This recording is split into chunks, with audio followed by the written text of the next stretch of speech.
Welcome back, everyone. We're doing another episode of Indie Reads Aloud. Now, you all know before I do these, I always sit in the green room and I chat with people before we start recording. And I got to tell you, I think I made a new friend today. Her name is Eloise at MacKinnon, and she is here today to read from her latest Christian novel called The Man in Pew 3. Thanks for coming, Eloise. Oh, you're very welcome. Thanks for having me. You are such a delight to talk to. We Thank had you. so much fun in the green room. We did. I absolutely love making new friends in the book world. So welcome. Tell me a little bit about your background, how you decided you wanted to write this particular book. I know you've written, this is your hmm fifth, right? hmm Yes, it So is. It's my what fifth book. was what was the thing that made you say this is the story I want to tell today? Well, I have to give it to the Lord. When I was in the midst of writing my last book for my trilogy, the Lord came to me and said, I want you to write The Man in Pew 3.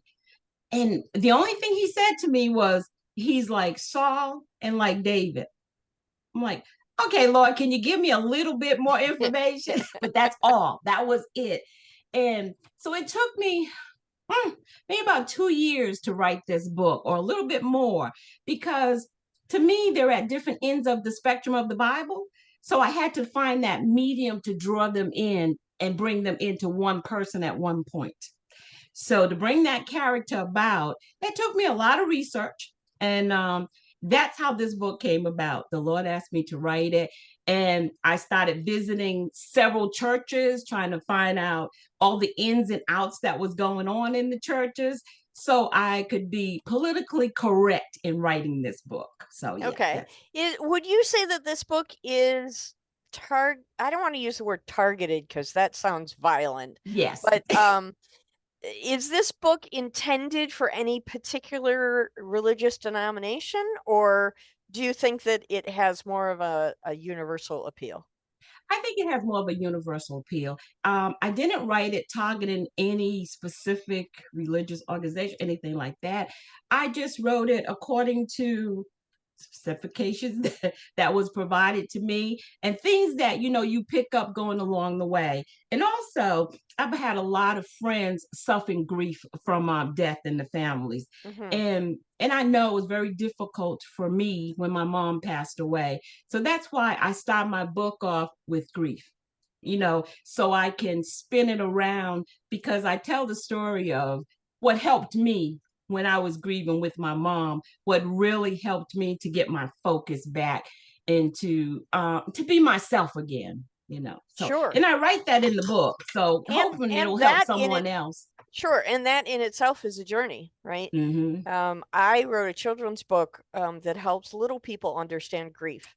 Oh, that's I wrote nice. it during COVID, so I understand, that subject matter and how hmm you really have to present it in a way that's absolutely genuine. Yes, yes. And everybody's journey through that is different. I remember raising my son. I told him two things in life nobody can tell you how to do. First hmm one is how to love, and the second one is how to grieve. I agree with that. I agree, because Everybody does it nobody, differently. even people in the same family grieve differently. When we lost our mom, there was five of us, and all of us grieved it differently. So yes, I truly Exactly. agree with that. Yeah. Yeah. Yeah. So tell me the synopsis of this story. What's this book all about? Well, in my story, I have a young pastor. His father passes away at the beginning of the story. Going in, he's going to be his father's successor. However, the church looks down upon him because he has a stuttering disorder. He was born with a stuttering disorder, and they don't believe a stuttering pastor can lead their church because he wasn't perfect. So I want to get that into it too, Yeah, that you don't yeah. have to be perfect to do God's work. When God Well, calls you yeah. to do something, you don't have to I be I think perfect. I think the opposite is probably true, right? Yes, yes, Yeah. yes. Right. He prefer, right, because he can work with you better. So in writing that story, um, he goes through a lot of different obstacles. But his father, upon his deathbed, on his will, he makes a stipulation that he has to get married within a year in order to inherit the prophet family estate. Now, we're talking about a stuttering youngster. He graduated from Harvard Divinity School, but he was a stuttering youngster, never had a girlfriend. And in order to inherit the pulpit, something that he wanted to succeed his father in, he had to get married to a Christian woman within a year. I And hate it when people put rules on stuff like that. Oh my gosh. yes, And it's happened for centuries, it right? does. This It is does. It not truly. a new concept. This No, idea has been around in as long as humanity's been around. you're right. You're right. So Yeah. that's why I figured I'd write about it in my book. It's a great idea. It's definitely a concept that a lot of people will have a touchstone to. Mm-hmm, mm-hmm.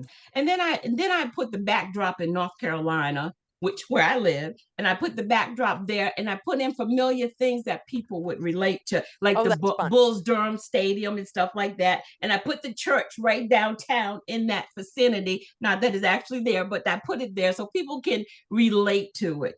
I love it when authors do that. They bring in a little bit of the surrounding areas so that Mm-hmm, we can find ourselves in the work. mm-hmm, mm-hmm, mm-hmm. That's super fun. I have a friend here who writes in Detroit and he writes police mysteries, and I know every street and every building he's got in Don't the you book. love it? It's wonderful. Because it's like you put yourself in the story. You're like, I know Yeah. that. Yeah, that could be me standing on that street Yeah. corner watching this happen. Yeah, that's fun. Well, I'm excited to hear you read. Okay. As I've said numerous times, I'm a recovering 6-year-old and I like it when people read out loud. Mhm. So, we're going to take a little bit of time and listen to A Man in the In pew Third three. Pew. The Please, when man you in are pew ready, three. Eloise, take the microphone and read aloud. Okay, will do.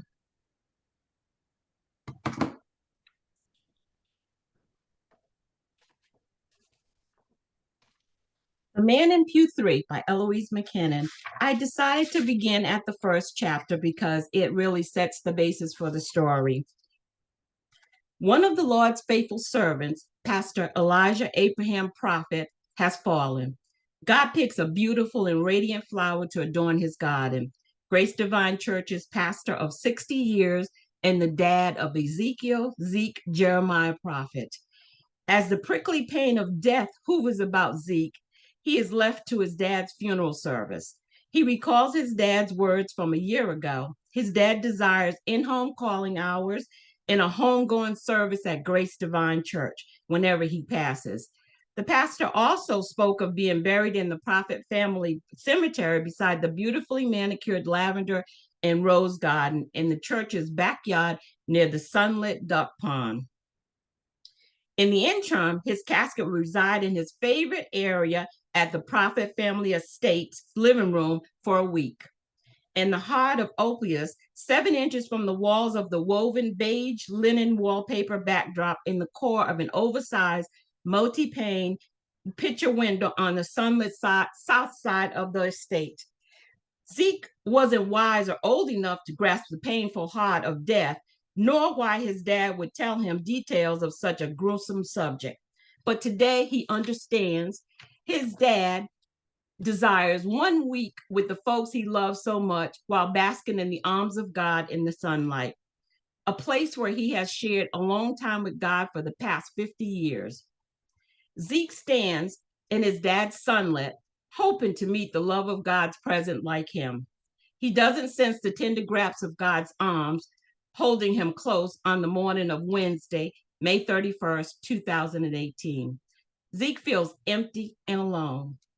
He prepares his heart and soul for the uninvited burial of his dad following a week-long wait. He smiles while torn. However, as the late pastor's successor and son, he will cheerily greet visitors from all walks of life, spiritual leaders and governors down to the commoners of North Carolina and nearby states. Popping in and out of the Prophet family estates as if going through a revolving door to pay respect to their dignified leader, pastor, and friend. Zeke knows that, as mind boggling as this week has been, today is still the second worst day of his 21 years of life. The slinky, reddish, curly hair, princely young man falls to his knees. He prays before the upper crown of the casket's half couch, the 30-inch wide by 86-inch long, white with gold trimmed casket where his dad's dapper, embalmed body rests peacefully, immersed in a luxurious bed of lavender colored silk inscribed with small white crosses. The stunning floral display of fresh flowers adds a refining touch to the middle of each half crown. The casket is thrown upon a black bear embossed with three large golden letters, GDC, for Grace Divine Church, at the top of each side. Eye level to where Zeke kneels, deeply immersed in prayer, while waiting for the funeral procession to arrive. Hearing the roars of cars, engines driving up the private brick paver horseshoe driveway of the estate in the distance, Zeke leaps to his feet. His eyes zoom about for a clock. Zeke wonders if it's time as his amber eyes roam above the casket's open upper crown. Zeke gazes through the large picture window with squinted eyes. The rays are so intense he needs sunglasses to veil the glare spilling inward. Zeke swiftly lifts his hand, placing them slightly above each eyebrow to block the beam sun ray. He stares. His stares capture something unusual atop the funeral procession, which looks in length to take up a city block, proceeding toward the family profit estate. Then unexpectedly, Zeke zooms the room, jolts as if the earth has shaken and trembled. And before his eyes, the sun hides inside the shadowy clouds, and the weather turns foul. The blue skies is overcast with a bloody red as a shifting downpour of mixed perception of hail and huge raindrops. What stuns Zeke most is that the sinister fluster of gloominess only hovers atop the funeral corsage. The nearer the gale creeps forward, slowly scaling up the whining artillery, the more Zeke's world decelerates. It is so surreal until the cause of doom, the black hearse with the chrome bow-shaped landau bars on a simulated leather-covered rooftop, led by the black, finely designed stretch limo, cease and stands in the curve of the horseshoe driveway before 777 Wintry Lane, Durham, North Carolina. A private colonial marble, 5,000 square feet, luxury estate encased to the rear inside with high-end amenities. The estate is stenched by a tall wrought iron fence with names engraved in the white on a black oval wrought iron plastic, the Prophet family estate, where Zeke has resided with his dad for 21 years. However, the positive ray of light that makes it homey, his dad and pastor, is no more. He is left with an air of despair, ruin as the blistering mix reaches its target. Everything is out of character. Even the hailstorm dimly tapping on the window panes where his dad's coffin waits develop a unique decant. It brings to Zeke's mind the third movement of Chopin's Piano Sonnet No. 2, the Funeral March. Like the sad pitch of the piano sonnet, Zeke's storm mirrors the loss of hearts due to death and grief. As the music ends, the mixed precipitation fades, restoring the sun to full bloom. Even though the sun is radiant again, the episode left Zeke with a blurred sense of the unknown, overcast by shadows of melancholy. Undone, Zeke grasped the remote for the drapes off the small black square table near the casket where the guest book set resides. He quickly draws the ivory-colored linen drapes to the living room to veil, hide from the world the windowless existence of his life. And then Zeke positions the remote back on the table as his eyes and bloodshot ears are spooked. Zeke thought he had seen and heard the pastor calling out, telling him to trust God, whispering, "I must be dreaming in the daytime." Then, bit by bit, the pastor's faint echo fades from his ears. Zeke glimpses about the room before he shuts the upper part of the casket's half crown. Zeke pleads with God to resurrect Elijah's corpse. He had done as he had done for Lazarus in the gospel according to John. God's not listening. Zeke gets angry. Why must death raise its ugly head again so close to his heart? He recalls one of Dad's sermons from the books of Revelation, where God says to trust him and his purpose when you do not understand. Zeke trusts God. So why wasn't God doing a thing to bring his dad from the dead as God promised in the book of Revelations? He roars with teary eyes, Lord, please hear my cry, if only for this once. Just in case, Zeke's eyes focusing and his heart remains hopeful, yet his dad's lifeless shell continues in a deep sleep. Zeke outpours his heart to God's assumed shut ears. God, are you listening? Should I bury my dad today or will you spare him? I seek a sign to trust you as I did as a child. The more Zeke feels like God's ears are closed, his heart wavers.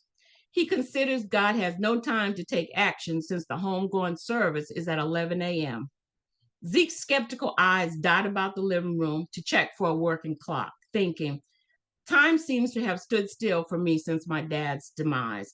But not just for Zeke, the old antique brown grandfather clock with the gold hands minus the gold Roman number 4 and 6 on its round off-white glassed-in face, gifted by Elijah's great-grandfather in the corner of the same room where the casket rests, hands stuck at 11. Pastor Elijah Abraham Prophet's recorded hour of death on his death certificate and also his homegoing service today. Suddenly, Zeke recalls he is wearing his dad's Apple Watch as the doorbell rings, raising his left arm. Zeke verifies the time from the Rich Watch when he recalls his dad's horrific smile the day he gifted Elijah that watch. Zeke clears his thoughts while opening the door and voicing, it's already 10 a.m. And then a deep, husky man's tone avers, good morning, Mr. Prophet, we are here from Grace Divine Church to receive the pastor's coffin and deliver it to the church for the service. As the 6 men entered the room, his heart sinks. As they lift the casket, salty tears trickle down Zeke's grief-stricken golden toned face onto the wingtip collar of Zeke's white pressed shirt as sorrow brings him to his knees. Unseasonable 85-degree temperature in Durham, North Carolina, which has the underarms of Zeke's shirt damp, is nothing compared to the flaming inferno within his lost soul. Watching the white and gold trimmed casket, feet first, carrying his dad's body taken from their home and placed into the back of the hearse. Afterward, the funeral director leads him and the 2 sisters who came into his heart after his mother died. And became like moms, Mother Martha Bertha and Mother Asia Johnson. It's 15 minutes. That's where we're going to end today. Sorry. Okay, I need you to keep going. I want to hear the end of that passage. Oh, wait a minute. I lost my chat page there. I want to hear that the scene ends. Okay, wait. Oh, I'm so sorry. I closed the book before time. No, it's okay. I want to hear how it ends, because if I don't hear how it ends, it's going to make me crazy all day. Well, that's when you have to buy the book to understand it. Oh, but you can't leave me hanging. I'm not gonna leave you hanging. Hold on, I'm so sorry, but I got to get back to where I was. That's all right. I'm patient. Okay, sorry. Okay, let me go back up to this part, and then I'll go back down if you don't mind. Yeah, and then ahead. A deep, husky man's tone of theirs. Good morning, Mr. Prophet. We are here from Grace Divine Church to receive the pastor's coffin and deliver it to the church for the service. As the 6 men enter the room, his heart sinks. As they lift the casket, salty tears trickle down Zeke's grief-driven, golden-toned face onto the wingtip collar of Zeke's white pressed cotton shirt as sorrow brings him to his knees. The unseasonable 85-degree temperature in Durham, North Carolina, which has the underarms of Zeke's shirt damp, is nothing compared to the flaming inferno within his lost soul, watching the white and gold trimmed casket feet first, carrying his dad's body taken from their home and placed into the back of the hearse. Afterward, the funeral director leads him and his 2 sisters, who came into his heart after his mother died and became like Mother Martha Bertha and Martha Asia Johnson, securing them into the back leather seat of the spacious family car. Once inside, Zeke wails, my dad is gone, and at the brink of being a man, I'm an orphan. First my mom at age 7, and now my dad. The pastor knew him well. After 21 years of being Zeke's dad, Elijah had already alerted his two moms that Zeke would feel like a lost child upon his death with his mom gone. Mother Johnson narrows the gap between her and Zeke. She gently reaches over and pats Zeke's right hand, placing it on her lap beneath her. However, for his two moms, the pastor's demise is also a painful farewell. They laminate the loss of the lost longtime friend and pastor, yet they know their discomfort didn't begin to compare to the grief written over Zeke's face. They want to be there for him and at the same time allow space for Zeke to grieve. Elijah had advised them that Zeke, who is slow in speech and tongue, like Moses in the Bible in the book of Exodus, would be afraid to stand before Grace Divine Church's sizable congregation without him as his spokesman. Moreover, Elijah realized his son would fear the unknown, believing he could bear his enormous burden, and that's where Mother Johnson's sternness comes into play. Her sister is too soft hearted for such a task, yet they both sit in mourning, double doubting whether they are capable of helping Zeke learn how to go on without Elijah when they do not know how to themselves. Then they hear Zeke atoning to God, Son of David, have mercy on me, like the two blind men in Matthew 9:28. His two moms wordlessly gaze met while perceiving the same thought. Isn't this the naive youngster who put God on the shelf 3 years ago when he left Durham, North Carolina to attend Harvard Divinity School in Boston, Massachusetts? Do you want me to keep going? Wow. Okay, that's perfect. That's a perfect ending. Because now I'm all sorts of intrigued about why he made that choice to go from North Carolina to Boston. So, okay, I'm all set to keep reading myself. That's fabulous. He made that choice because that was his father's alma mater. His father had graduated from that college and he wanted him to attend as well. Although Zeke wanted to be a music producer, he wanted to be a producer of gospel music. He didn't really want to be a pastor, but his father wanted him to be a pastor. Right. I love your writing. It is so visual. I have no problems immersing myself in your world because I can see everything as you describe it. So well done, Miss Eloise. Thank you so much. I appreciate that. So what was the hardest part about writing this story? The hardest part, like I said, was trying to bring, and when you read the book, you'll see, trying to bring David and Saul into one person. But I think I did it. Excellent. And what was your favorite part about writing the book? I think the favorite part about writing the book is I think what it's going to deliver to the people about grief.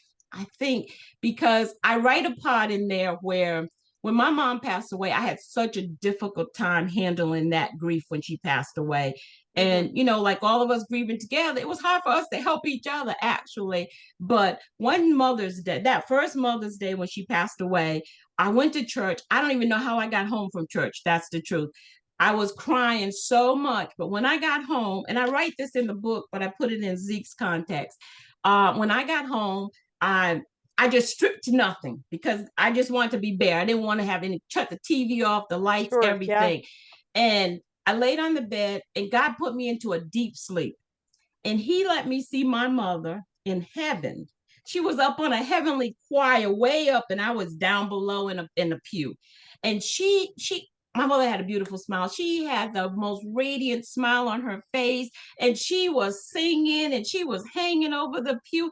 And it was like, when I woke up from that, it brought me such joy to know, she's okay in heaven. Sure. Yeah, that is a really comforting thought to have that.